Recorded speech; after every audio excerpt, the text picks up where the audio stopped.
সবকিছু ঠিক থাকলে আগামী 19শে ডিসেম্বর শুরু হবে বিপিএল ক্রিকেট। 6 দল নিয়ে আয়োজিত এবারের বিপিএল এর প্রথম পর্ব হবে সিলেটে। উদ্বোধনী অনুষ্ঠান 17 ডিসেম্বর আর প্লেয়ার্স ড্রাফট অনুষ্ঠিত হবে 30শে নভেম্বর। আলোচনা সমালোচনা না হলে যেন জমেই না বিপিএল। ঘরোয়া এই জাঁকজমকপূর্ণ আসরে কয় দল ও কারা খেলবে তা নিয়ে প্রতি বছরের মতো এবারও আছে ধোঁয়াশা। তবে সব বিতর্কের অবসান ঘটাতে আনুষ্ঠানিক সংবাদ সম্মেলনে বিপিএল এর গভর্নিং কমিটির সেক্রেটারি জানান, ব্যাংক গ্যারান্টি মানের নিশ্চয়তা না পেলে বা কোনো দল আর্থিক অনিয়ম করলে সেই দল টেক ওভার করবে বিসিবি।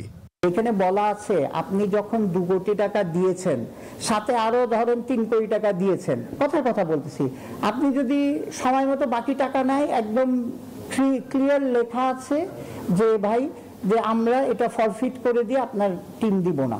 তবে এখন পর্যন্ত চিটাগং রয়্যালস ও নোয়াখালী এক্সপ্রেস সহ বাকি সব দলই বিসিবির প্রত্যাশিত সিকিউরিটি মানি পরিশোধ করেছেন বলে জানান ইফতেখার রহমান মিঠু। ফাইন্যান্সিয়াল ইনস্ট্রুমেন্ট আমি যদি শুধু যুক্তরাষ্ট্রের 1 নম্বর জিম চেইন গোল্ড জিম এখন আবারও বাংলাদেশে। বসুন্ধরা আবাসিক এলাকা ও বসুন্ধরা সিটি শপিং মলে। গ্যারান্টির কথা বলেন তাহলে কিন্তু আপনাকে আমি বলতে পারছি না যে কারেক্ট, কিন্তু ইনস্ট্রুমেন্ট আমরা দুইটা জিনিসে বারবার বলছি, রিপিট করছি, দুইটা জিনিসে দেয়ার ইজ নো কম্প্রোমাইজ ভাই।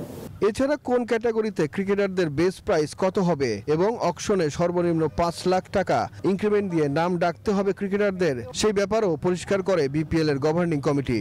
এই ক্যাটাগরি বেস প্রাইস হচ্ছে $35,000, বি ক্যাটাগরিতে $25,000, সি ক্যাটাগরিতে $20,000, ডি ক্যাটাগরিতে $15,000 এন্ড ই ক্যাটাগরিতে $10,000।